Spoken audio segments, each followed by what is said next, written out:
What is it? Well, you can lose them in the woods. Girl, I'm not leaving you. They're not after me.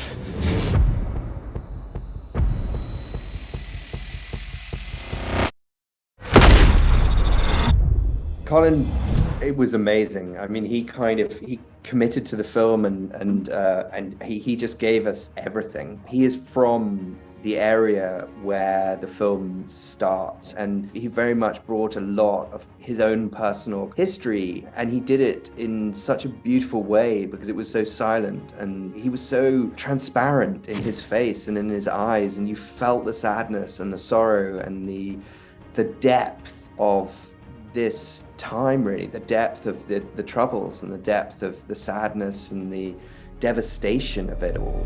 You are about to be prosecuted for murder. Or come and work for me.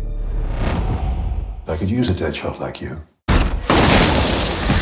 I'd say that's a step up for a man in your position. Mel was fantastic, and he really gave a great entry point for us. We talked a lot about the character before we started shooting with him, and what emerged very strongly was this idea of someone who feels trapped in a certain system and guilty for what he's done and determined to do right by it. But then as he starts to try to do right by it, he actually realizes that he's doing terrible things, and he starts to feel angry about that.